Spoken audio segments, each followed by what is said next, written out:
por favor, coloque esse tempo aí diante do Senhor. Tá bom. Deus, meu Pai, nosso Pai, obrigado, Senhor, por estarmos juntos, ó Pai, obstante essa pandemia, ó Pai, estarmos nas redes sociais, ó Pai, mas nós estamos presentes de coração e de mente, ó Pai. Amém. Senhor, louvado e bendito seja o teu santo nome, Senhor. Porque tu és o nosso Deus, ó Pai, que nós carecemos a cada instante do Senhor, ó Pai. Que seríamos se não for o Senhor, ó Pai? Se não for a Jesus Cristo ter morrido por nós, por Jesus Cristo estar intercedendo por nós, que seria de cada um de nós, meu Deus? Ó Senhor, seja engrandecido, ó Deus. Seja louvado, seja adorado, ó Pai, porque só Tu és digno, ó Pai, de receber todo o louvor, toda a honra, toda a glória, toda a adoração, porque só Tu és Deus, ó Deus. Não há outro Deus além de Ti, ó Pai. Nós Te amamos, nós Te adoramos, ó Pai. Ensina-nos, Senhor, a fazer a Tua vontade, Senhor, e livra, Senhor, cada um de nós daquilo que nos afasta do Senhor, daquilo que entristece o Senhor, ó Pai. Ó Senhor, purifica, santifica, abençoa, consagra cada um, ó Pai. Nos cura, nos salva, nos liberta, ó Pai, de toda enfermidade, de toda malignidade que está à nossa volta, ó Pai, de todas aquelas pessoas que não provêm do Senhor, ó Pai. Afasta de nós, ó Pai. Ó Deus, nos liberta, Senhor, de certas coisas que ainda precisam ser libertas, ó Pai. Limpa, Senhor, a nossa vida, limpa a nossa mente, limpa nosso coração, ó Pai. Ó Senhor, manifesta o Teu poder, manifesta a Tua glória, manifesta a Tua grandeza, ó Pai, nas nossas vidas, ó Pai. Muito obrigado por todas as oportunidades, ó Pai. Abençoa, Senhor, cada irmão da IBG, ó Pai, cada lar representado, cada um que está na mídia social agora, neste momento, aqui conosco, ó Pai, que o Senhor possa estar consagrando a vida de cada um, consagrando as vidas, os negócios, Senhor, os nossos alimentos também, cada um, que nunca falte, ó Pai. Ó Senhor, bendito seja o Teu nome, Senhor. Senhor, que o Senhor, neste momento, fale fundo aos nossos corações, que nós possamos participar desses estudos, ó Pai, porque é a Tua palavra, e nós só aprendemos através da Tua palavra, que é onde o Senhor fala conosco, ó Pai. E que o Senhor também possa estar abençoando grandemente a vida do pastor Jaime, Senhor, que está aniversariando hoje, ó Pai, mais um ano de vida, ó Pai. A minha filha Tati também, que faz junto com ele, ó Pai, abençoa essas vidas, ó Pai.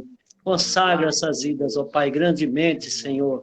Ó Senhor, nos ajuda, Pai, nas nossas dificuldades, nas nossas fraquezas, ó Pai. Ó Pai, sem Ti nada somos, sem Ti nada podemos fazer, ó Pai. Dependemos do Senhor nesta vida para sempre, e também por toda a eternidade dependeremos do Senhor, porque Tu és Deus, ó Pai. Em nome do Senhor Jesus Cristo, ó Pai, fala conosco nesse momento. Em nome do Senhor Jesus Cristo, Teu Filho amado, nosso Senhor, nós oramos e agradecemos. Amém. Louvado seja o Teu nome. Amém. Amém. Obrigado, Edson. Amém. Ok. Bom, vocês querem começar por onde? Pelas perguntinhas ou pela tarefa? Fizeram ambas? Ou foi muito difícil? Não está aparecendo eu agora, não, né? Vou olhar. Vai. Chega aqui.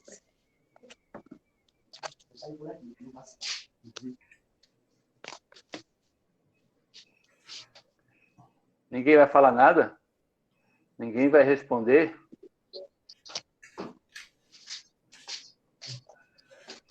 Lúcia. Não, já veio do aniversariante, né? Tem que deixar para ele. Bom, então vamos começar pela semana 5, vai? Eu vou falando aí, Edson, eu sei que eu não tenho material na mão, mas aí eu vou compartilhar as perguntas que eles têm, e aí você responde, você pensa aí e responde. Muito bem. O que eu queria destacar? No material que eu entreguei para vocês, a semana 5. Estão com ele na mão aí? Tudo bem? Ok. o que eu quero destacar nessas passagens, né? Eu não sei se vocês leram, espero que tenham lido, né? Os 4 evangelhos, as passagens que diz respeito à instrução do Senhor aos discípulos, né? Treinando os discípulos para prepará-los após a partida dele. E nos pontos de aula que tem aí, nesse material com vocês, eu queria destacar o quê? Né? A questão dos milagres que o Senhor fez, né? Para reforçar a fé dos discípulos. Essas passagens que vocês leram são aquelas passagens em que o Senhor opera os milagres e destaca para os discípulos, né, a questão da fé, né, de, olha, se vocês tivessem mais fé, homens de pequena fé. Então, a realidade do Senhor é tão amoroso, tão bondoso para conosco, que, no caso aqui dos discípulos, estando com eles, né, realizava o que realizou, né, para que os discípulos estivessem fortalecidos em sua fé. Depois ele destaca, né, a realidade do Senhor, enfatiza a importância da fé, a passagem que Jesus alimenta 5.000 pessoas, né? Tantas lições para as nossas vidas, né? Não apenas do poder do Senhor, né? Mas como ele usa as pessoas e usou os discípulos, né? Para poder ser instrumentos dele para alimentar as pessoas, né? Para alimentar a fome espiritual também do seu povo. Uma coisa que me chama a atenção aqui também, que está aí na folha de vocês, a realidade de que Israel era incrédulo, né, para crer naquilo que o Senhor estava fazendo, e gentios, né, exerceram a fé dada pelo Senhor para confiar, para crer, e assim eram abençoados por isso. E uma realidade que Israel não o era, né, pela incredulidade, né?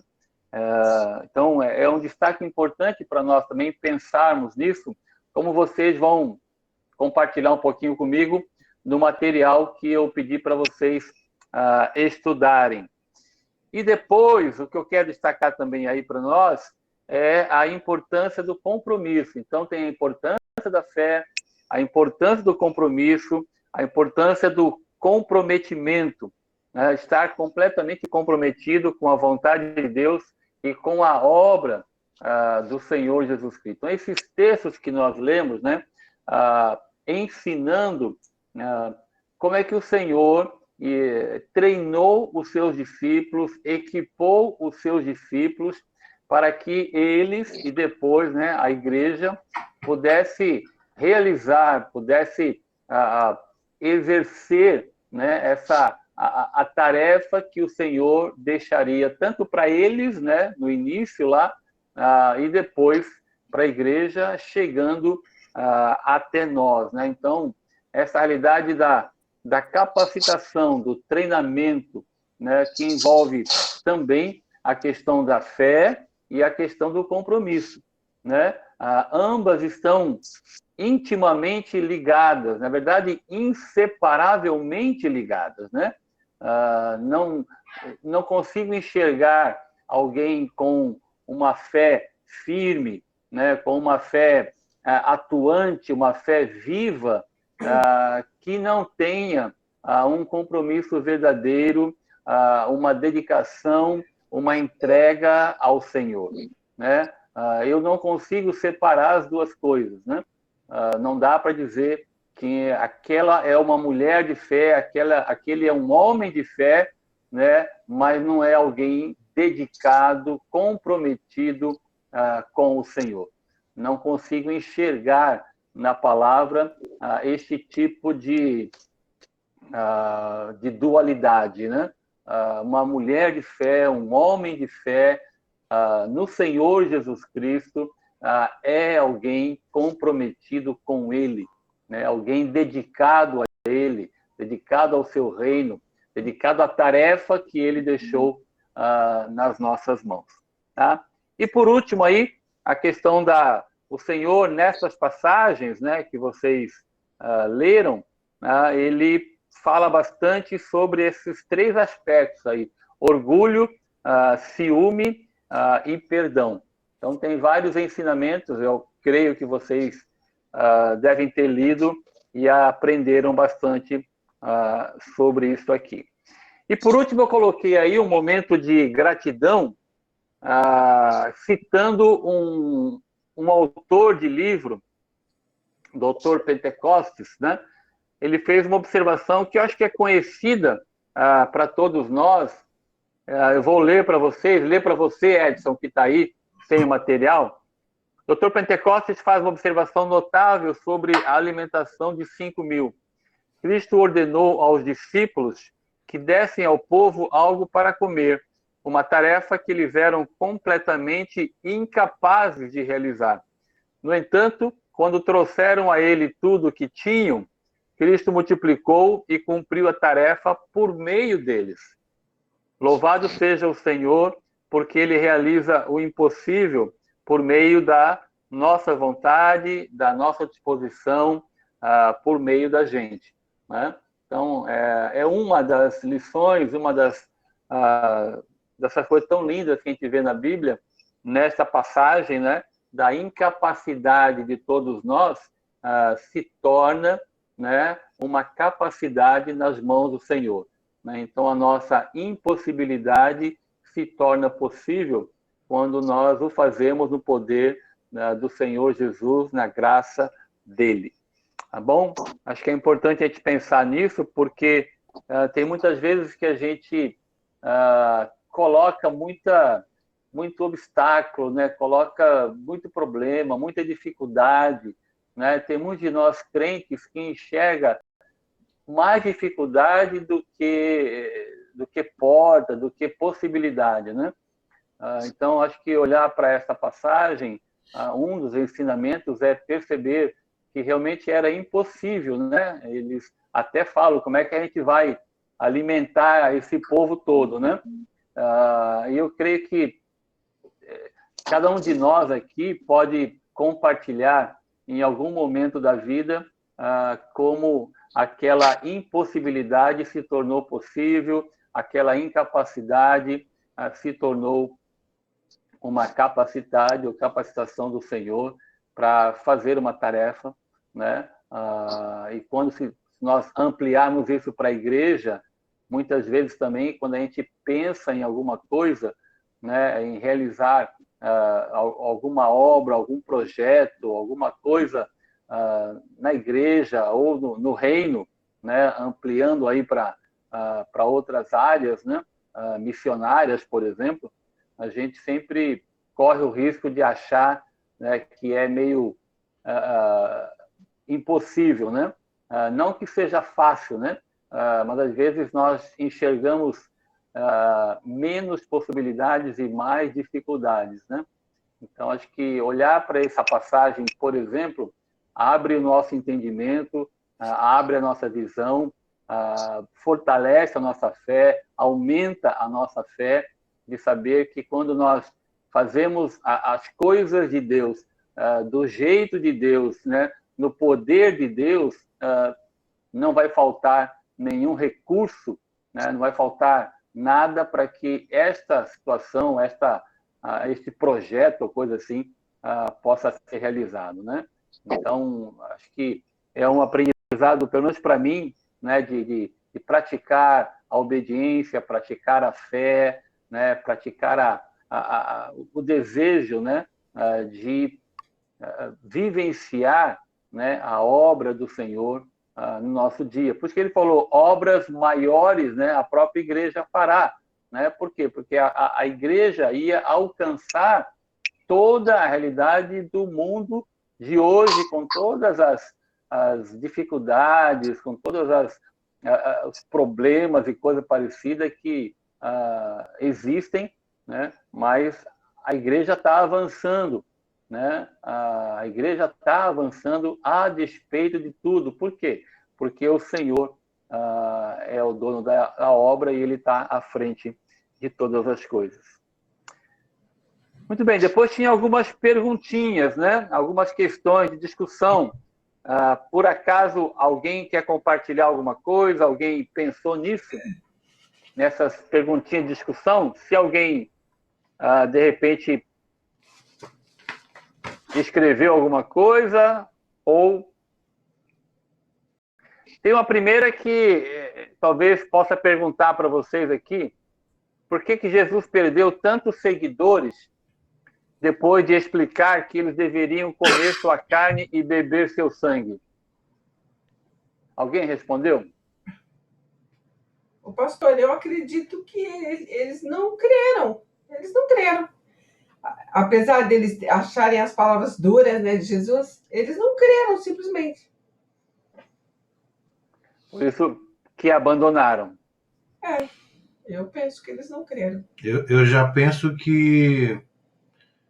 Porque na questão de comer a carne e beber o sangue, eu penso assim que eu negar, né? Negar a si mesmo, né? Você tem que fazer tudo o que Jesus fez, né?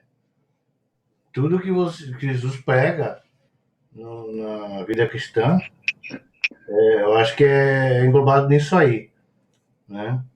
Você tem que negar a si mesmo, e contra tudo aquilo que é humano, né? Oferecer a segunda face, amar os seus inimigos. Então, eu acho que quando ele fala comer sua carne e beber seu sangue, é estar junto com ele. Viver aquilo que ele viveu.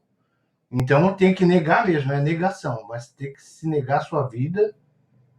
E aí, isso fez com que ele perdesse tudo.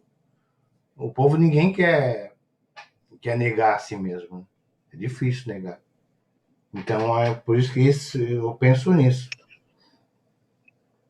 Ok. Falta de fé, não confiar, não acreditar, misturado até com um pouquinho de não entender exatamente aquilo que o Senhor estava falando, na verdade, junto com a realidade de uma renúncia, né, de comer a carne, beber o sangue, né, implica em seguir ao Senhor completamente, né, e participar de tudo. Há uma passagem mais para frente, não sei se vocês lembram, que o Senhor desafia, né, chama a atenção dos discípulos quando ele fala, né, de que estava indo para a cruz, né, que o sofrimento que estava à frente deles, né, e os discípulos dizem assim, né, que vão aonde o Senhor iria, né, seguiriam o Senhor por todo lugar, tudo, né, passariam por este sofrimento, e o Senhor fala assim, vocês não sabem o que estão falando, né? O Senhor, conhecendo o coração deles, né, já estava os prevenindo que eles iriam, né, no meio do caminho ali, perto até desse momento da cruz, né, iriam se sentir meio que abandonados, né, e não iriam compreender tudo o que estava acontecendo. Então, é realmente um momento de pensar um pouco mais nessa renúncia, neste seguir ao Senhor em todo o tempo, né, e estar sempre pronto a fazer a vontade dele. Muito bem, mais alguém quer compartilhar alguma coisa das perguntinhas aí ou não? Acho que essa questão também da expectativa frustrada. Acho que isso é uma coisa que pega para nós também na nossa vida com Deus. Às vezes, eles tinham uma expectativa, né, de um rei, de um salvador ali para aquela situação da nação de Israel. E foi frustrado, porque a gente quer, agora nós somos os vitoriosos, e não os que vão partir para uma vida assim, né, sangrenta. E aí eu acho que essa frustração, a gente precisa colocar isso diante do Senhor também, as expectativas que a gente às vezes cria, que não é concernente à vontade de Deus. E aí muita gente abandona a fé, abandona o caminho de seguir a Cristo, né? É verdade, isso é um detalhe muito importante também, né? Essas frustrações, né? Decepções, né? Que, na verdade, é uma falta de compreensão maior de Deus, da vontade dele, da própria palavra de Deus, né? Leva as pessoas a sair do caminho, né? Leva as pessoas a estarem distantes do Senhor. Há um livro bem antigo, eu não sei se vocês já leram, eu tinha esse livro, mas me veio na mente agora, é um daqueles que eu emprestei e não escrevi, nunca mais eu... alguém já leu uma vez, ou viu a capa de um livro, chama assim, Decepcionado com Deus? Já, né? Então, contava um pouco desse tipo, né, que de situação que a Dira levantou, né? Este era a capa do livro, né? Decepcionado com Deus, né? Então as pessoas ficavam frustradas e acabavam saindo fora. O autor conta essa situação, né, de pessoas assim e traz, claro, para o caminho correto, né, para uma visão bíblica, mas o tema chama a atenção, né? Essa frustração, muitas vezes, que alguns crentes vivem de maneira indevida, mas vivem. Muito bom. Posso passar para as perguntas ou tem mais algum comentário? Então, vamos lá, Edson. Edson Maria José, presta atenção, que eu vou fazer uma pergunta e tem 4 possibilidades de resposta. Vamos ver se vocês acertam, tá bom? Estão me ouvindo bem? Faz com o dedinho assim. Já falou, fazendo. Eu acho que ele não está ouvindo, não. Edson, Maria José, está me ouvindo? Sim. Tá bom, então presta atenção que eu vou fazer a pergunta para vocês poderem participar, porque vocês não têm o material aí. A pergunta é a seguinte, ó. Qual dos seguintes não foi um milagre, um dos milagres particulares que Jesus realizou para fortalecer a fé dos discípulos? Vou repetir a pergunta.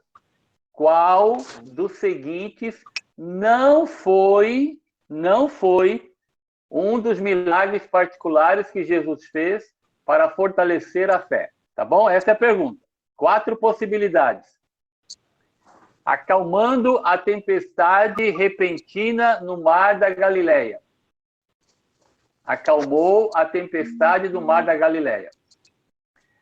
Curando o homem possesso de demônios na região dos Gadarenos. Ressuscitando João Batista de volta à vida. Ressuscitando a filha de Jairo. Qual desses 4 não foi um dos milagres de Jesus? O que vocês acham? Valendo uma bananinha, uma bala de banana. Como é que é? Valendo o quê? Valendo uma bala de banana. Valendo uma bala de banana quando vocês estiverem aqui na igreja na semana que vem. Qual vocês acham? Não ressuscitou João Batista. Tem certeza? Muito bem, rapaz. Muito bom. Vou dar uma bala de banana para cada um a semana que vem, viu? Tem certeza? Tem certeza? Absoluta? É isso mesmo. Parabéns. Absoluta. Agora a segunda. Vou falar aí para um de nós responder aí. Por que Jesus advertiu os discípulos sobre o fermento dos fariseus? Ele queria que eles sempre fizessem o oposto do que os fariseus faziam. Ele queria que eles desconfiassem da incredulidade que permeia os fariseus. Ele estava chateado com eles porque eles não trouxeram pão. É pecado comer pão que contém fermento. E aí vale para todos. Qual é a resposta? Segunda. Qual foi a primeira? Tem certeza? A primeira. A primeira.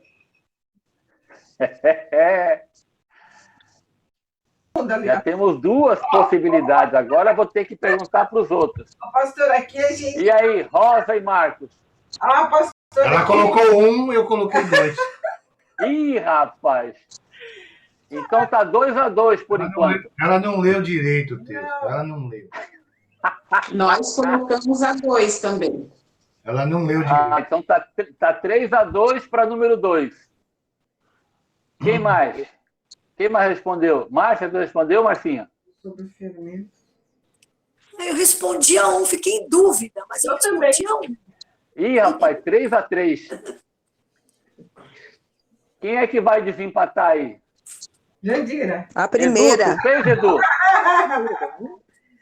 Eu falei primeiro?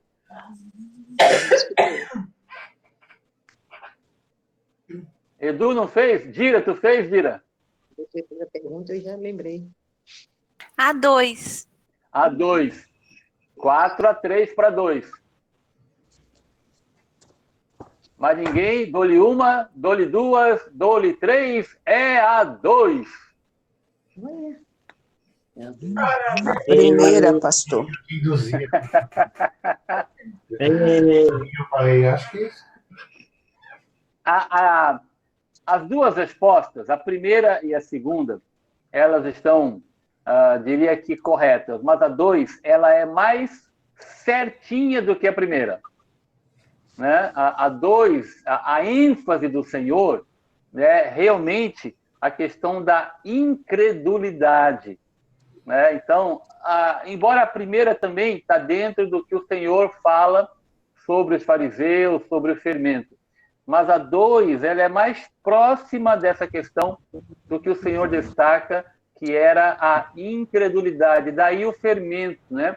A questão do fermento, essa ideia de mistura, né? É uma ideia de que não é puro, né? Então, é a ideia da incredulidade. Mas ambas estão certinhas, né? Mas a 2 é a melhor. Provavelmente é essa. Muito bem, terceira. Edson e Maria José, presta atenção para ouvir aí. Essa aqui, eu acho que vocês não vão chegar numa... Eu não fiz. Que expressão Jesus usou para explicar que nada interromperá o programa que seguirá a morte e ressurreição dele, né, de Cristo? 4 possibilidades. Os portões do Hades não irão superá-lo, não irá superar o programa, tá bom? Eu os farei pescadores de homens para sempre. Você é a luz do mundo. É mais fácil passar um camelo pelo buraco de uma agulha do que alguém destruir o que vou construir. Eu para guardar aí? Essa é estranha. Eu coloquei a primeira. A primeira. Também acho que Pescadores de homens. A segunda. eu acho que a primeira também. Eu vou na A primeira. Essa última está misturada, né? Essa última questão aqui. Misturado Mais alguém cabelo quer com... compartilhar? O que foi, Fernando? Misturado cabelo com destruição. Cabelo é poderoso aqui, né? Muito bem, a resposta é a primeira. As portas do inferno não prevalecerão contra a igreja. Eu não entendi, gente. Eu falei a segunda. Porque, então, essa frase a gente não conhece muito bem, né? Conhece a que ele falou, mas o Hades não superá-lo. As portas do inferno não prevalecerão contra a igreja. Ok, pergunta 4. Olá, Edson e Maria José, ouve aí. Qual destes eventos ajudou a afirmar a fé dos discípulos Pedro, Tiago e João? 4 eventos. 3, na verdade. Ver Jesus transfigurado para que toda a sua glória fosse visível. Ouvindo a voz de Deus proclamar Jesus como Filho de Deus. Aprender que João Batista cumpriu a profecia de Malaquias de que Elias apareceria antes da vinda do reino do Messias. E tudo acima. A primeira. A primeira, ver Jesus transfigurado. Amém. Que mais? E aí? E os outros? Quer que eu repita, Edson? Né? Não, a gente já entendeu, foi a primeira mesmo, porque eles queriam até montar barraca para uma para Jesus e uma para cada um daqueles dois. Ok. Ver Jesus. Que mais? E os outros? E aí, Rosa, Marcos? Eu coloquei Marcos, tudo acima. tudo acima. Tudo acima, mas viu uma dúvida. Porque a pergunta é de Pedro, Tiago e João, né? Agora, será que eles estavam, quando Jesus foi proclamado como Filho de Deus, lá eles ouviram? Responde a terceira. Aprender que João Batista cumpriu a profecia de Malaquias? É essa? É. E é. Coloquei tudo acima. E você, Márcia? Ô, Val, fala, Val. Elias ia Não, eu aparecer. falei a terceira também. A terceira. Tiago não Eu estava coloquei a nas trans... primeira, pastor. Então, esse é o problema. Tem que ver se ele não estava lá. Mas Tiago não estava lá.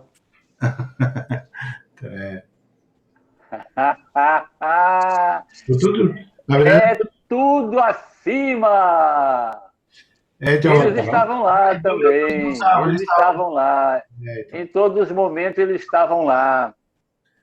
Se Mas quem vocês ouviu estu- Mas quem Pode ouviu a falar, Val. voz? Mas quem ouviu a voz de Deus proclamar Jesus como Filho de Deus não foi só João? Não foi só João que Não. ouviu a voz? Não. Eles estavam Estavam juntos. Eles estavam No lá. batismo? Sim. Quando ele falou, esse é o meu filho amado, em quem me compraz, não foi só João que ouviu a voz? Não. Pode estudar os textos e você vai ver que os discípulos estavam juntos. Eu tinha em mente que eles até viram a pomba, mas que quem só ouviu a voz tinha sido João. Não, ele relata, né? Um deles, né? Ele relata, outro evangelista também relata, né? Lá em Mateus também relata, né? Mas eles estavam juntos. Você vai ver também que na própria história, quando vai contar, né? Essa realidade da transfiguração, também vai incluir, né? Logo depois, a passagem de João Batista, que o Fernando colocou, o terceiro, está tudo incluído dentro desse mesmo evento. Aham. Então é tudo acima. Todos que estavam lá, Pegadinha. todos que estavam lá na hora do batismo, todos ouviram a voz, independente de quem estava. Sim, eles estavam. Pedro, Tiago e João estavam lá. A primeira, não foi? Então a resposta aí, Maria José, é todos esses eventos. Caramba, filho, vai machucar a mão. É caro. Tá bom, então. E a quinta e última. Antes de Jesus ser crucificado, ele alguma vez disse aos discípulos que ressuscitaria dos mortos? Verdadeiro ou falso? Verdadeiro. Verdadeiro. Ok, essa é facinho, né? Verdadeiro. Muito bem.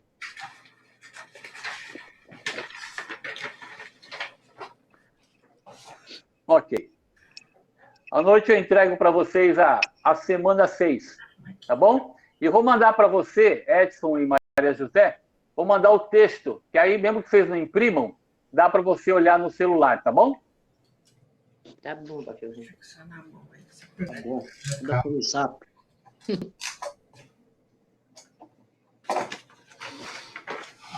Muito bem. Aí deixei uma tarefinha muito legal para vocês. E aí eu queria ouvir agora. Agora eu vou ouvir vocês.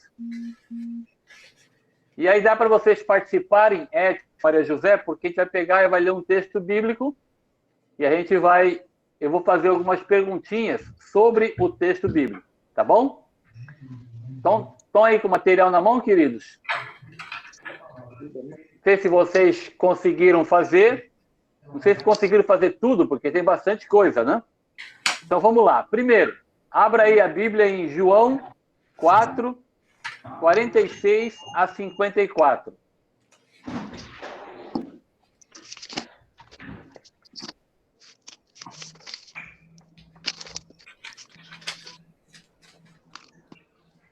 No 4, 46. 46 a 48.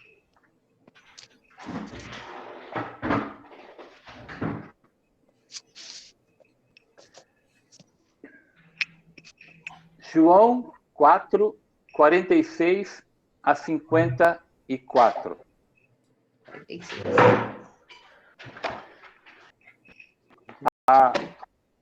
Vou ler, tá bom? Estão comigo? Dirigiu-se de novo a Caná da Galileia, onde da água fizera vinho. Ora, havia um oficial do rei, cujo filho estava doente em Cafarnaum. Tendo ouvido dizer que Jesus viera da Judeia para a Galileia, foi ter com ele e lhe rogou que descesse para curar seu filho, que estava à morte. Então Jesus lhe disse: se porventura não virdes sinais e prodígios, de modo nenhum crereis. Rogou-lhe o oficial: Senhor, desce antes que meu filho morra. Vai, disse-lhe Jesus, teu filho vive. O homem creu na palavra de Jesus e partiu. Já ele descia, quando os seus servos lhe vieram ao encontro, anunciando-lhe que o seu filho vivia. Então, indagou deles a que hora o seu filho se sentira melhor. Informaram: ontem, à hora 7ª, a febre o deixou. Com isto, reconheceu o pai ser aquela precisamente a hora em que Jesus lhe dissera: teu filho vive. E creu ele e toda a sua casa. Foi este o segundo sinal que fez Jesus depois de vir da Judeia para a Galileia. Aí tem duas perguntinhas que eu fiz para o povo aqui, viu, Edson e Maria José? Que tipo de crença, que tipo de fé Jesus está descrevendo no versículo 48? Sei lá é lá atrás, né? Lá atrás. Eu fiz. Deixa eu ver aqui o que eu escrevi.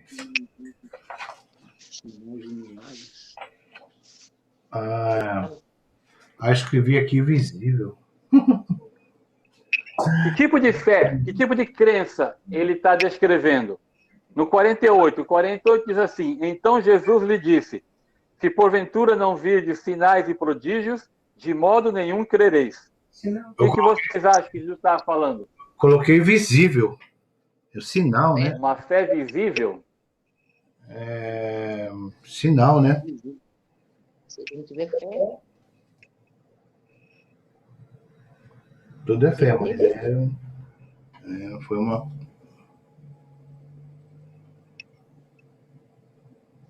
Isso aqui ele só deu a palavra só.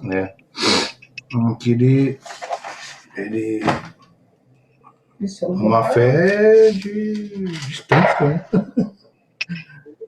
Mas queriam menos que sinais de maravilha. Sinais, né? Sinais. E aí? Que tipo de crença Jesus está descrevendo? É uma fé verdadeira? Acha que sim? Uma fé que Jesus está descrevendo. Olha o que Jesus falou. Se vocês não virem sinais de prodígio, vocês não vão crer. O que Jesus está descrevendo? Que tipo de crença, de fé? É falsa, né? Porque a fé crê no invisível, então é falsa. Uma fé falsa. Ok. Não é uma fé verdadeira. Não é uma fé... é uma fé circunstancial.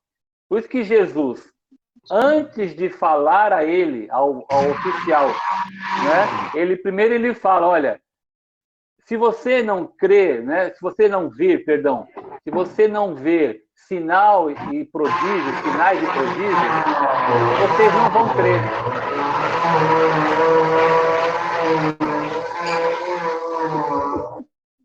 O que é isso? Tem alguém trabalhando aí? Furando parede? Essa hora da manhã? Não pode. É o Fernando. Então Jesus fala assim, é o Fernando, né? É o Fernando. Tem alguém tomando vitamina aí, viu? O Fernando fazendo vitamina. É verdade, rapaz. Isso é barulho de liquidificador, é verdade. É barulho de liquidificador. Tem alguém participando da IBD e tomando café. Continua. É o tempero. Estou fazendo bolo de pastor aí. Bolo de pastor. Então, o que Jesus a Gil não está aqui. Ela não está. Ela está com o liquidificador ligado, fazendo seu bolo. Não, mas nem apareceu ela, por isso que eu falo que ela não está aqui, nem apareceu a imagem. Fui eu aqui, pastor. Foi Edu, tá vendo? Foi fazer vitamina, cara. Porque daí o culpado vai se revelar, né?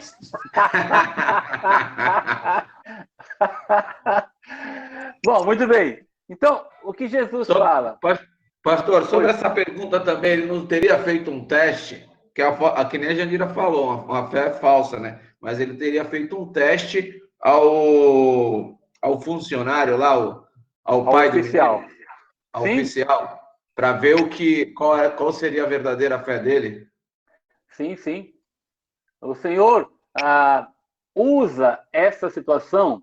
Por isso que o Evangelho de João é muito jóia. Quando ele vai, lá no final do livro, ele vai dizer assim que o Senhor fez muitos milagres, né? Mas esses aqui foram registrados para que creiais que Jesus é o Filho de Deus, né?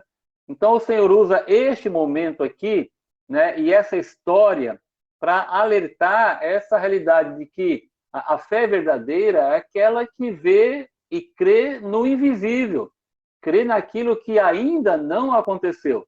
E ele usa esse momento aqui, né, para alertar. Ele fala diretamente ao oficial e certamente a pessoas que estavam perto. Não foi uma conversa particular, né? E ele fala, olha, se vocês não virem sinais e prodígios, de modo nenhum crereis, né? Então, eram pessoas que estavam ao lado lá. Ele usa no plural aqui. Então, era para o oficial e era para muitas pessoas que estavam perto.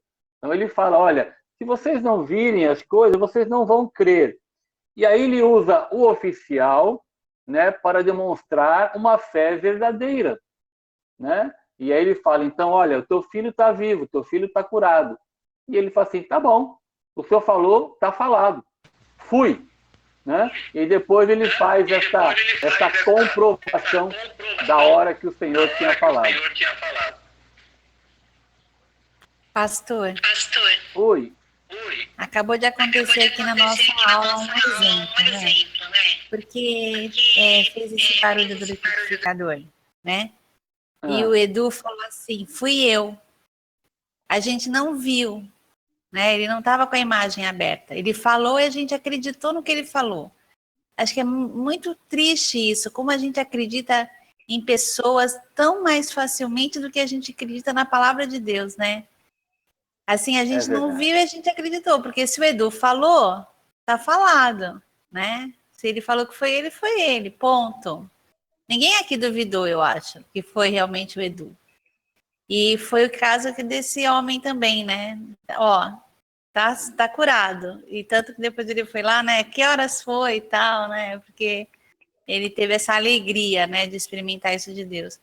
Isso é uma coisa que me choca muito na minha incredulidade, sabe? De falar assim, poxa vida, né? Às vezes eu acredito tão facilmente no que uma pessoa me diz e na hora de acreditar na palavra de Deus, assim, que vai acontecer para eu sossegar, para eu ficar tranquila, né? Algumas promessas, a minha tendência é ficar, mas será? Será que é comigo mesmo? Será que foi para mim? Essas dúvidas, né? Vocês acham que ele teve algum tipo de dúvida quando ele perguntou para o servo dele que hora foi que meu filho ficou bom? Você acha que ele teve algum tipo de dúvida? Ele falou, deixa eu confirmar mesmo se... Vocês acham que foi dúvida ou não? Eu acho que que não. não foi. Também acho que não. Ok, concordo plenamente. Então, por que vocês acham que Jesus deixou revelado isso? Ele não podia chegar lá e falar assim, olha, meu filho está curado, glória a Deus. Não poderia ser essa só a expressão do texto bíblico? Poderia. Mas por que Jesus deixou revelado isso, né? Ele chegou lá e confirmou, entre aspas, né, a hora, né? O que vocês acham? Qual a lição que vocês tirariam para a sua vida? Eu acho que quando acontece o milagre, não pode haver a dúvida, né? A mesma coisa de você fazer, de repente você tem um câncer hoje, e aí você tem todos os exames lá que o diagnóstico é preciso.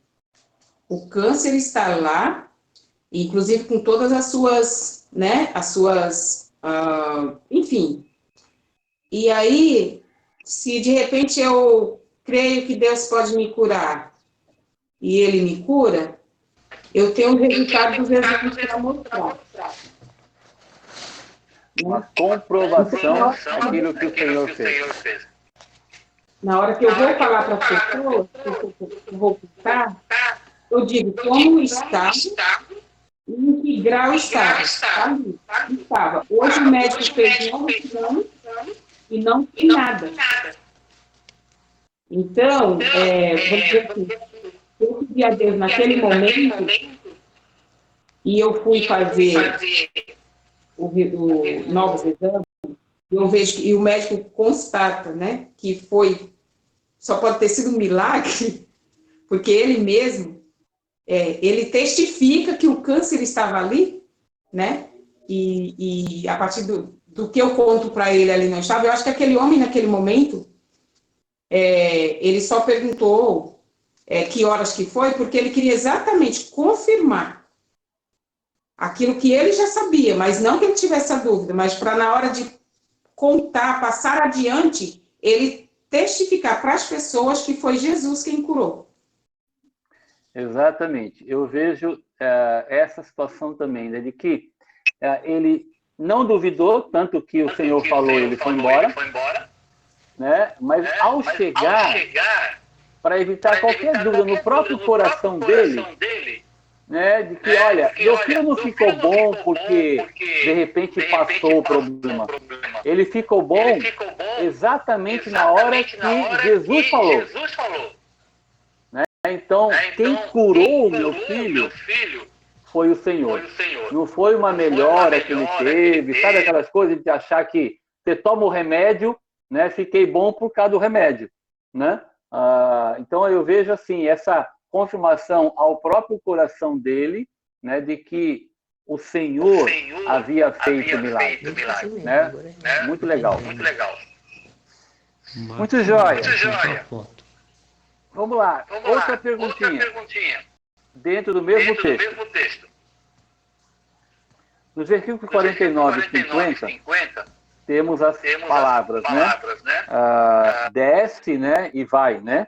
Ele pediu ao Senhor, desce antes que meu filho morra, e aí depois o Senhor falou, vai.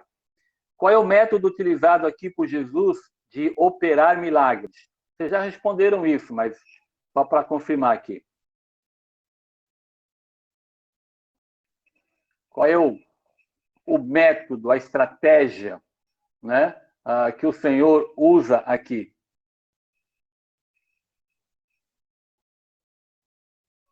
Diferentemente de outros milagres, né? Estou fazendo uma comparação, né? Aqui o Senhor, né, alguém já respondeu aí, né? O Senhor usa uma estratégia. Em outros milagres, vocês conhecem outros milagres que o Senhor fez, né? Que a pessoa fala assim, Senhor, eu preciso que o Senhor faça isso. Ele toca, ou ele faz lodo, todas essas passagens que vocês já conhecem. Aqui, qual foi a estratégia do Senhor? O que vocês acham? a palavra, usou a palavra, né? Deu uma ordem, não é isso?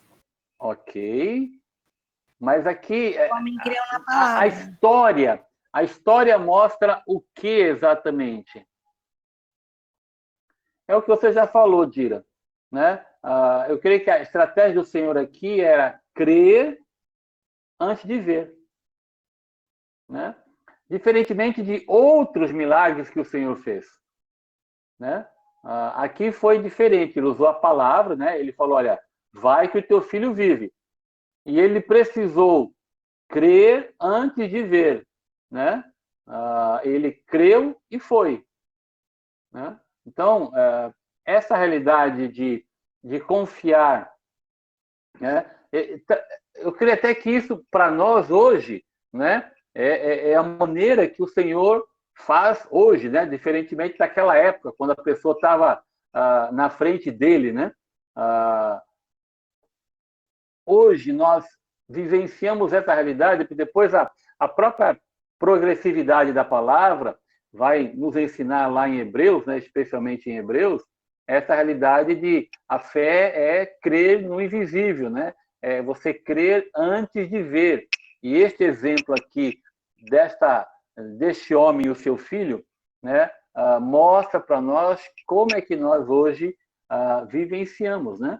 Hoje praticamente é assim que a gente caminha, né? A nossa fé está em crer naquilo que nós ainda não vemos, seja as promessas do Senhor, aquilo que vai acontecer com a nossa vida, com o seu povo, e seja também com aquilo que nós oramos, os milagres que nós pedimos ao Senhor, né? Nós cremos e já o glorificamos, já agradecemos por aquilo que esperamos que Ele faça segundo a vontade dele.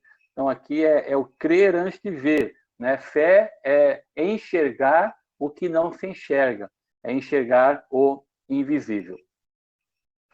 Muito bem, seguindo aí.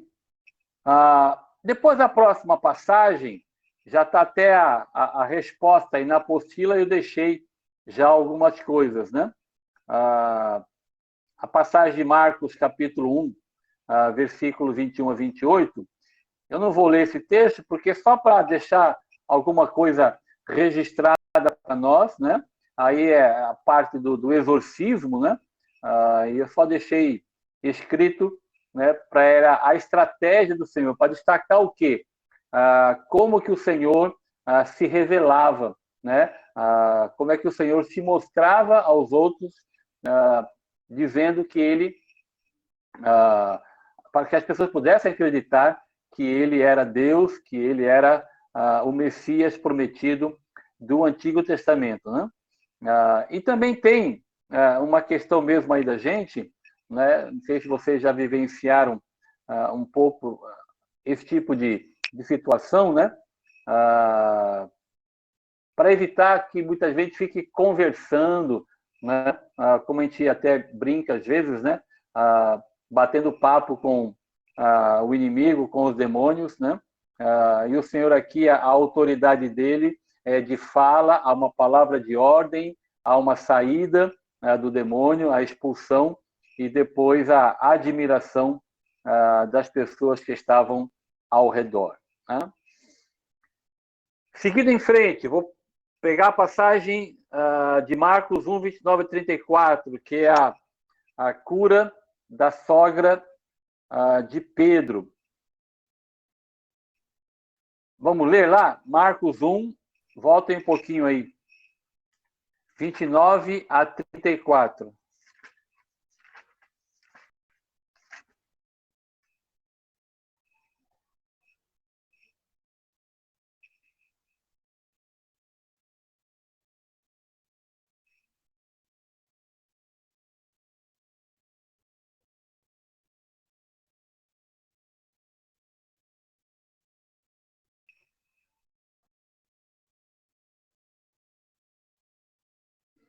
E saindo eles da sinagoga, foram com Tiago e João diretamente para a casa de Simão e André. A sogra de Simão achava-se acamada, com febre, e logo lhe falaram a respeito dela. Então, aproximando-se, tomou-a pela mão e a febre a deixou, passando ela a servi-los. À tarde, ao cair do sol, trouxeram a Jesus todos os enfermos e endemoniados. Toda a cidade estava reunida à porta. E ele curou muitos doentes de toda sorte de enfermidades, também expeliu muitos demônios, não lhes permitindo que falassem, porque sabiam quem ele era. Tem 3 perguntinhas aí para nós. Primeira, o que a sogra de Pedro fez depois que foi curada? Qual é o significado disso? Serviu, os servia. Passou a servi-los. Muito legal. Era uma prova, né, de que ela realmente estava curada, né? Passou a servi-los. Depois tem outra, a respeito dessas muitas curas em Cafarnaum, Mateus faz referência a uma citação de Isaías, Mateus 8,17, né? Qual é o problema atual relacionado a esse texto de Isaías?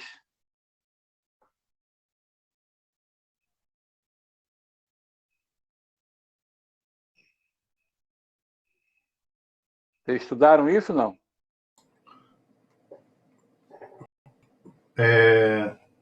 Eu coloquei aqui que eu acho que era um cumprimento da profecia para aquela época específica, né? Não sei se... Eu penso assim. Qual o problema atual relacionado a esse texto? Isso aí, está falando do problema atual. Então. Eu acho que, pastor, que o problema atual relacionado a esse texto é que o desejo das pessoas é apenas de cura física. Ok. Eu acho que as pessoas muitas vezes interpretam também, né, de que a passagem da referência aí é que se Jesus levou sobre si todas as nossas enfermidades, crente não fica doente, né? E aí, junta com aquilo que o Marcos compartilhou, né? E acho que também a Márcia falou alguma coisa sobre isso. Fale, Fernando. Não, se o crente ficar doente, ele está em pecado. Essa má compreensão, né, do que o Senhor estava, no caso do que Isaías estava revelando, né? E aí é um problema que muitas vezes acontece com a gente hoje, né? Posso fazer um comentário extra? Por favor. O pastor, como é aquele pastor Santiago, né? Aquele pastor lá, o Santiago lá, o Ademir Santiago. Da Mundial? Da Mundial. A TV dele acabou. E ele voltou a participar daquela TV STV, no canal 36. E aí eu estava assistindo esse canal, viu? Ele tá fazendo programa de manhã. Eu sempre assisto esse programa, eu não consigo. Eu clico lá e fico vendo, para ver o que acontece. E eu estava vendo... para pecar. Eu tava vendo ele fazer comercial de remédio, de coisas, entendeu? Né?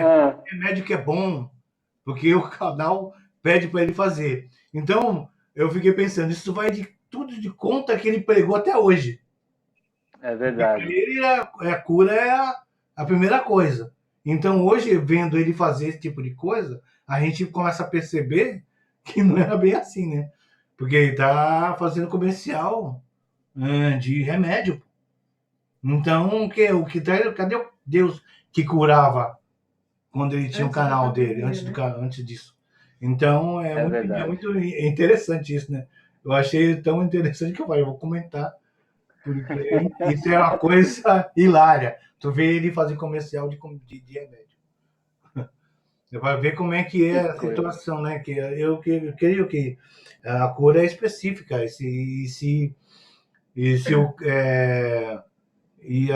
aquilo que o Fernando falou, né? Se o crente ficar doente, ele está em pecado. E não é verdade, a gente sabe que não É verdade. Legal. E aí tem uma última perguntinha. Qual é o cumprimento maior desta profecia em Cristo? O que vocês acham?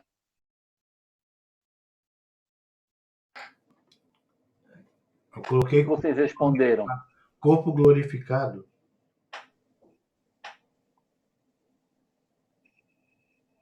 O cumprimento desta profecia se realizou no ministério dele, né? No próprio ministério do Senhor.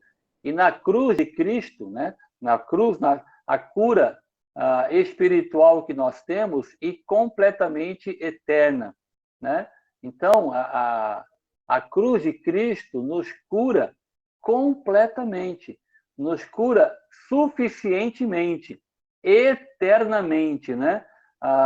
E as outras, né, enfermidades físicas, elas são secundárias, são temporárias, né? Elas têm tempo de validade e coisas do gênero, né? Mas a enfermidade maior, a enfermidade do pecado, né? Essa foi completamente curada na cruz do Calvário e ela é eterna, né? Então a gente tem que enxergar dessa maneira, né? Enxergar a completude, né? E enxergar também com fé a própria realidade da questão física, né? Mais temporária e condicionada à vontade do Senhor, para o João, para Maria, que é diferente muitas vezes, né? Mas a cura eterna, esta cura, ela é igual para o João e para a Maria, porque ela tem um significado eterno, né? Então, olhar para o texto de Isaías, por exemplo, né? E entendê-lo, né, à luz de toda a revelação, né? E não à luz apenas de uma passagem ou daquilo que eu quero, né?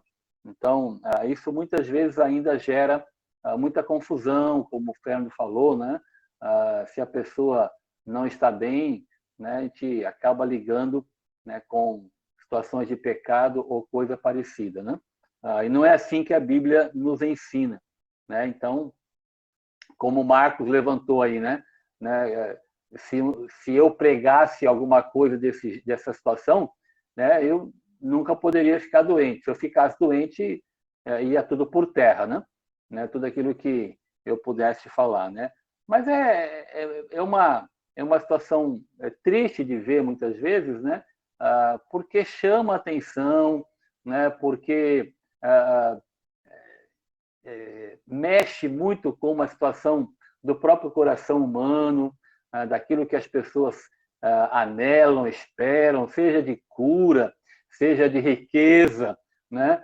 Eu comentei no encontro da quinta-feira com os casais, eu não cheguei nem a baixar, né? Porque eu confesso que eu nem quero ouvir, mas eu peguei assim, passando no YouTube, no celular, aí tinha assim um dos vídeos que o YouTube aparece, era assim, deixa eu tentar lembrar exatamente a frase, é assim, declare estes versículos, acho que eram 5 ou 6, não lembro o número, declare estes versículos e você vai experimentar uma riqueza abundante, material em sua vida. Esse era o chamado, né, do vídeo. Eu nem vi quais eram os versículos e nem vi o vídeo, mas acho interessante essas questões das pessoas, né, pegarem e falarem assim, olha, declare isso aqui, pegue esses versículos e fale o dia todo que você vai ficar extremamente rico. E era riqueza material, porque tinha um monte de cifrãozinho, né? Um monte de dinheiro e coisas parecidas. Então, isso chama atenção e atrai um coração ganancioso e, pelo contrário, não é um coração temente ao Senhor. Muito bem, vou seguir. Se alguém quiser falar e me interromper, fique à vontade, tá bom? Eu estou só seguindo aqui as Pastor, eu passagens. queria fazer uma pergunta. Na verdade, eu anotei 2 perguntas aqui. A primeira pergunta: Jesus precisa da nossa fé para operar milagres?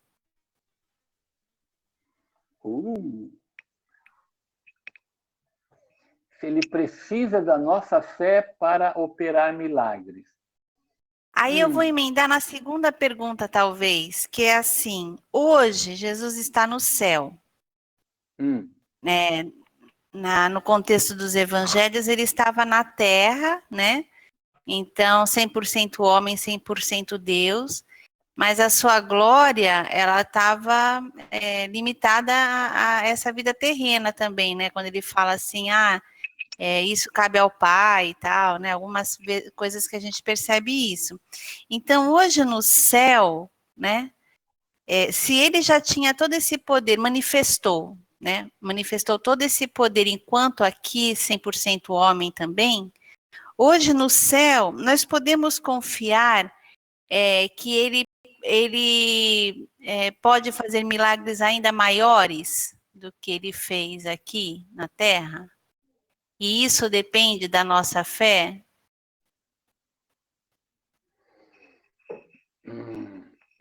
Bom.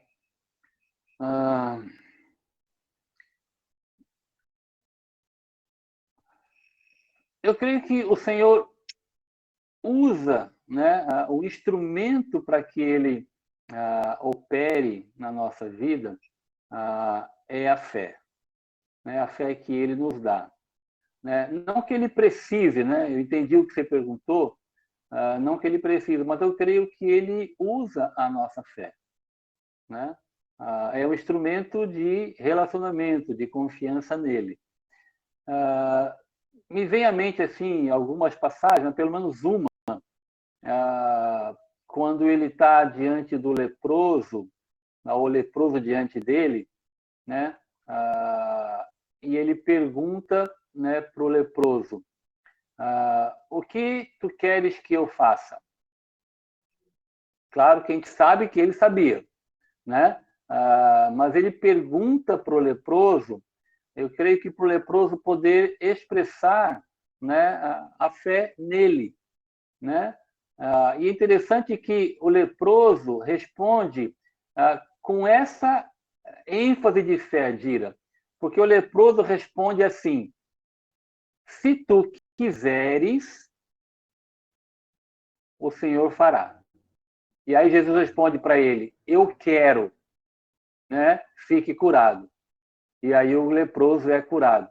Então eu tenho este evento, né? Este milagre do Senhor como uma referência na minha vida em termos de soberania do Senhor, né? E a vontade dele sobre todas as coisas, mas a realidade de que ele pergunta para mim, né, porque ele quer que eu exerça a fé nele, no poder dele e também na vontade dele, né? Eu me submeto ao poder e ao desejo dele, à vontade dele, porque ele pode dizer assim: não, não quero. Ele não seria menos poderoso, né? Mas e se ele respondesse não, eu não quero? Seria um pouco estranho para a gente, sei lá, né? Se tivesse revelado alguma coisa assim, né? Mas eu acho interessante o leproso perguntar para ele e o Senhor responder, né? Sim, eu quero. Então, eu acho que não diria todos, mas talvez sim, né?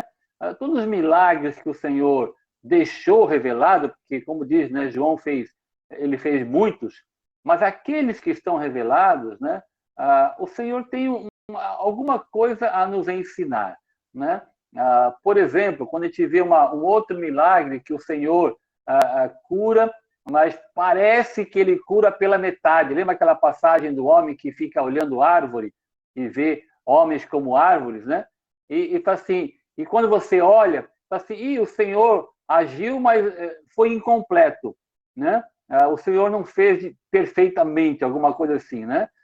Mas, na verdade, lá, Marcos capítulo 8 vai mostrar que ele queria ensinar para os discípulos, né? Logo depois, a passagem vai mostrar de que os discípulos também não estavam enxergando nitidamente, né? E o Senhor usa o milagre de alguém que não enxergou nitidamente, né, para ensinar aos discípulos. Então, eu aprendo, né, algumas coisas, né, em cada um deles, né?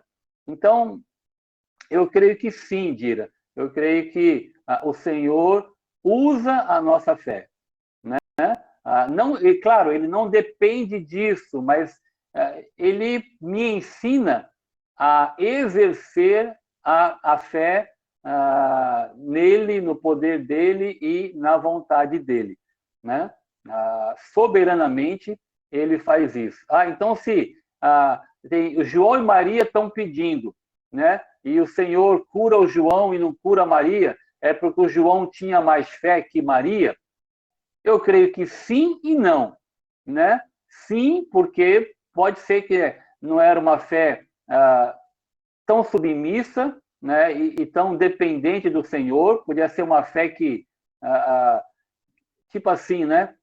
Se o Senhor me curar, né? Eu vou ser mais fiel. Lá no íntimo, né? A pessoa responde, mas se não curar, né? Eu não vou ser tão fiel. Coisas que só o Senhor conhece o coração e por isso age de uma maneira em um, diferentemente em outro, né? E o não, né, é o fato de que em cada situação existe também a soberania e a vontade de Deus, né?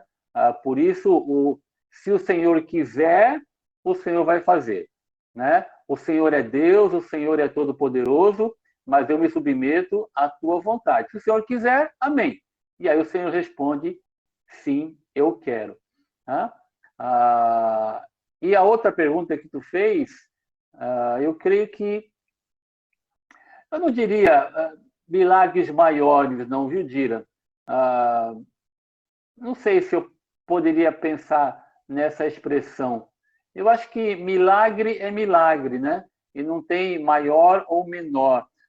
No material que eu vou entregar para vocês, eu vou pedir que vocês deem uma estudadinha, né, em milagres, sinais e prodígios. São 3 palavrinhas diferentes nos evangelhos, né? E por que o Senhor usa 3 palavras diferentes? Quando nós falamos de milagres, para nós parece a mesma coisa que prodígio. E parece também a mesma coisa que sinal, né? Mas são 3 palavras diferentes em momentos diferentes dos evangelhos, né? Então eu quero que a gente pense um pouquinho juntos sobre isso. Então, para mim, Dira, milagre é milagre, né? Não tem maior ou menor, né? Milagre é tudo aquilo que vai totalmente oposto à natureza normal, né? Ao andar normal da nossa vida, e o Senhor então faz um milagre, ele interrompe isso, ele muda o curso, ele faz algo totalmente contrário ao que seria o normal de acontecer, né? É um pouco diferente do sinal e é um pouco diferente do prodígio, mas aí eu não vou continuar porque eu queria que vocês estudassem um pouquinho. Não sei se eu respondi, mas é um pouquinho daquilo que eu entendo. Ajudei? Pastor. O Evaldo falou alguma coisa aí, né? Eu vi alguma coisa escrita do Evaldo aqui, não sei se dá para ler. Eu vi só o início. Deixa eu só tentar ver aqui o texto inteiro. Marcos, quer falar, Marquinhos? Sim. Fala aí, Manão, vai falando aqui que eu vou tentar achar o texto. Tá, eu estava pensando aqui, enquanto a Jandira perguntou, uma pergunta difícil também, que eu creio, né?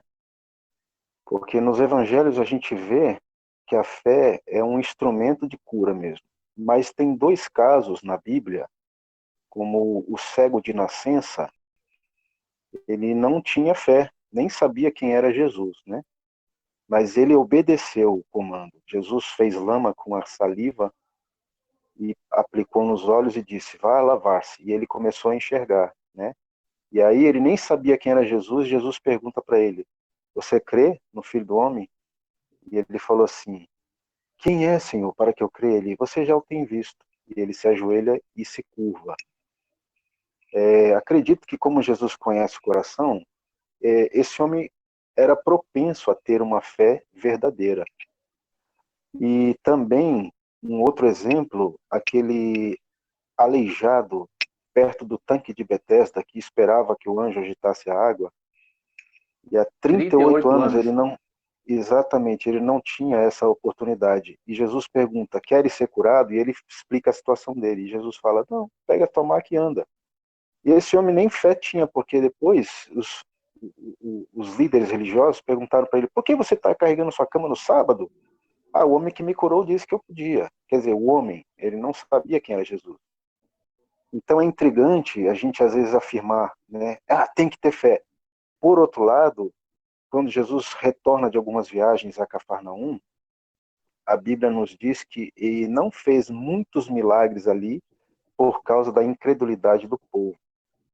É de se pensar mesmo isso aí, pastor. É verdade. Não fez por causa da incredulidade do povo. Bem lembrado, né?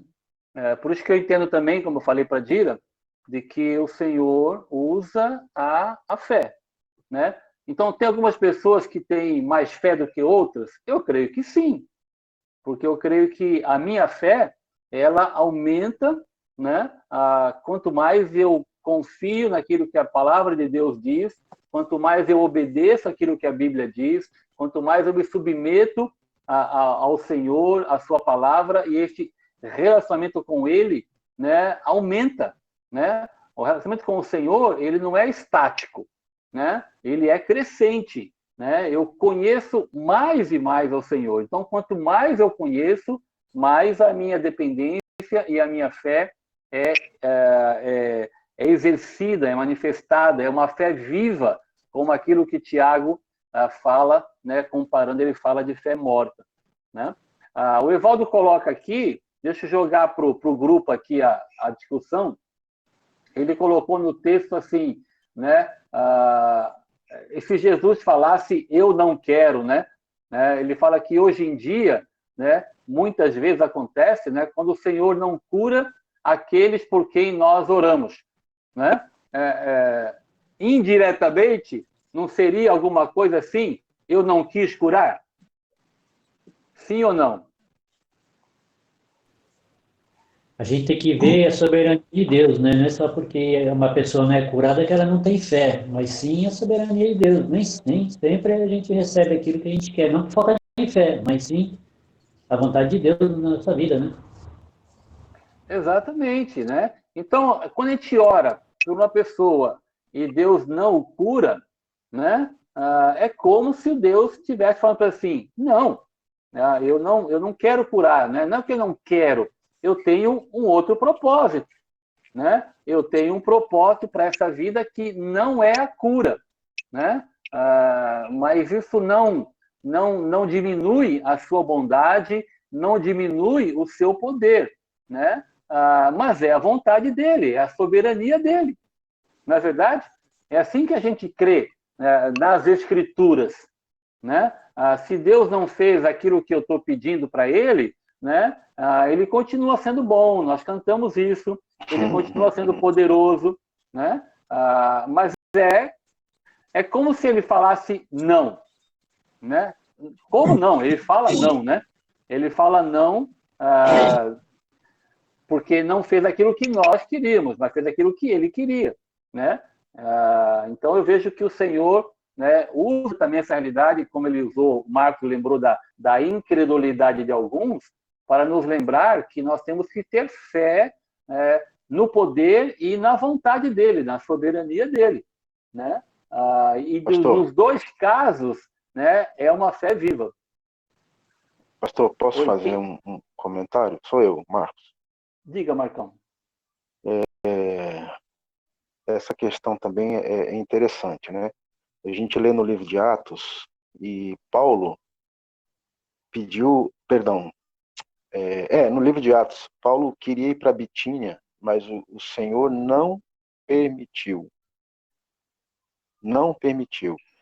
Paulo tinha uma ideia, uma intenção de evangelizar o povo da Bitínia, que era o propósito de Deus, mas Jesus não deixou. E aí a gente vê na segunda carta aos Coríntios, Paulo orando por uma enfermidade que ele tinha, e o Senhor disse, não, a minha graça te basta, né? Um exemplo que nós temos aí vivo é a gente orando pelo Genivaldo e Deus o recolheu. É verdade, né? Deus disse, né, para a família e para nós, né? Não, eu quero o Genivaldo aqui comigo, né? E a gente não entende isso, né? Mas Pastor, é um não de Deus. estão me Oi, quem ouvindo? perguntou? Evaldo. Bom dia, pastor. Feliz aniversário. Obrigado, querido. Você viu o que a tua Então, esposa fez aí? tá bonito aí. Nem eu tive essa homenagem, ó, numa live ao vivo assim, ó. Ih, O negócio tá rapaz. chique. Você não deu aula pra gente no seu aniversário? O negócio tá chique. Fale, queridão. Tem que passar pro pessoal aí, para todo mundo colocar no seu fundo de tela aí. Então, eu acho que essa questão da cura e da soberania de Deus, para mim, na minha opinião, uma vez eu vi um pregador, não me lembro quem, falando uma das coisas mais difíceis dele entender, e era um cara, não sei se foi Jeremias Pereira ou se foi, não lembro. Ele falou, a soberania de Deus é uma das doutrinas mais difíceis de se entender na Bíblia, porque ele faz da maneira que ele quer, na hora que ele quer e como lhe aprouver para cumprir o seu plano, né? Então acho que é difícil você falar para uma pessoa que perdeu um ente querido da soberania, porque Deus foi soberano e quis. Então quando você fala um negócio desse para alguém que está sofrendo, é muito complicado, né? Então eu acho que a gente tem que ter, na hora que for consolar alguém, principalmente alguém que não é da fé, né, e que tem esses questionamentos. Eu fiz a pergunta porque você está ouvindo isso direto hoje em dia. A gente está ouvindo hoje, né, de muita gente que morreu, a gente está vivendo um contexto de morte, essa que é a verdade. A gente fala de morte todos os dias. Não sei se as pessoas perceberam isso, né, mas a gente está tendo a oportunidade de consolar as pessoas o tempo todo hoje, né, com palavras, com encorajamento.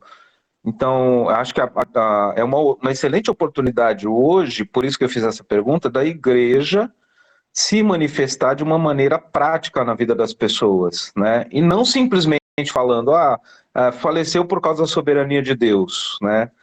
Aí eu sou um pouquinho mais prático nesse aspecto, né? Não, de fato é um momento difícil que você está vivendo, mas de que maneira que eu posso te ajudar hoje, né? E aí essa ajuda, esse ombro, de repente esse tempo de oração que você liga para alguém, conversa e ora pela pessoa, nesse momento, ali é a manifestação da soberania de Deus na vida daquela pessoa, né? Naquele momento de dor, de fragilidade, do que a gente virar para ele simplesmente falar assim, não, faleceu porque foi a soberania de Deus. A gente tem um monte de eventos na Bíblia que você vê que as pessoas nem acreditavam muito que Jesus podia curar ou que Deus podia curar e foram curadas, né? Você pega Naamã, por exemplo, lá, né? Que não obedeceu de cara, mas ele fez meio que contrariado, né? Mas vamos ver se esse negócio vai dar certo mesmo. Eu acredito que ele tinha fé para ser curado ali naquele momento, né? Não tinha não.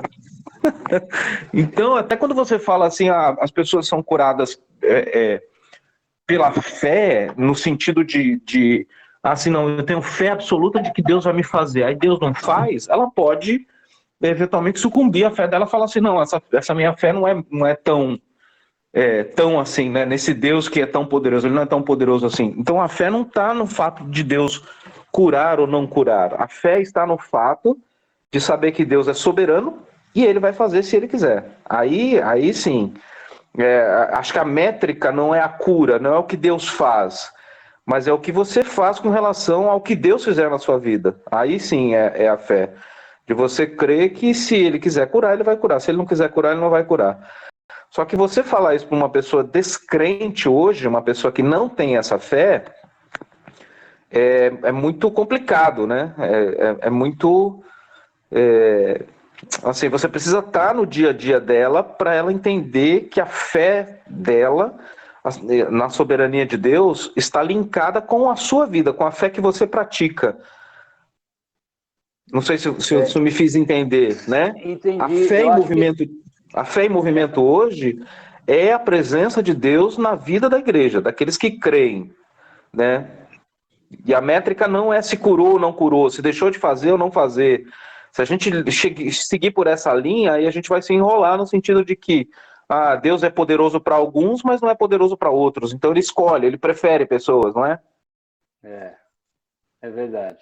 Eu acho que essa última frase sua aí resume bem, define bem o que você estava colocando, né, de que a nossa fé está linkada, né, a nossa vida com Deus no nosso dia a dia, né? Então, nós mesmos, né, que conhecemos a palavra, que procuramos andar com Jesus, não entendemos, né, direito nessa da soberania do Senhor, né? Imagina, como você falou, né, quem nem conhece a Bíblia, quem nem crente é, ou coisa do gênero, né? Não vai entender mesmo. Mas aí, vamos trazer para nós aqui, para o nosso dia a dia, né? Se a nossa vida, a nossa fé estiver linkada, unida, viva, vivida diariamente, né? Com o Senhor, em todos os momentos, né? Quando vierem os dias maus, né? A gente vai...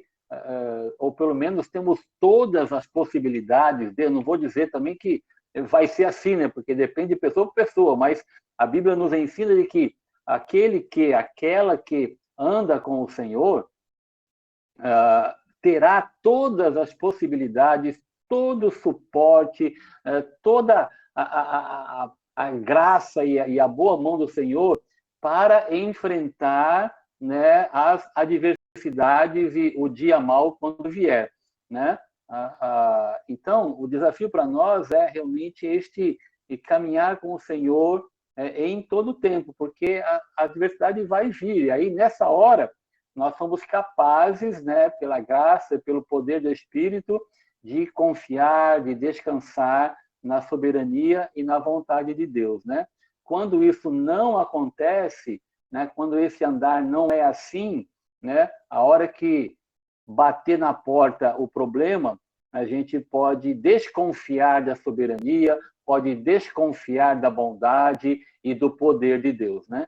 Então, acho que é por isso, por exemplo, Evaldo, que quando eu olho para Jó, eu vejo que antes de Deus revelar tudo o que aconteceria, deixar o livro para nós, né, ele começa falando quem era Jó, né? Então ele fala assim, olha, Jó era um homem justo, piedoso e temente a Deus, né? Então, na minha visão, é como se fosse assim, olha, Jó tem todas as condições que eu estou dando para que ele possa enfrentar, né, o que vai acontecer para frente, entende? Então, acho que o segredo é isso que você colocou aí, né?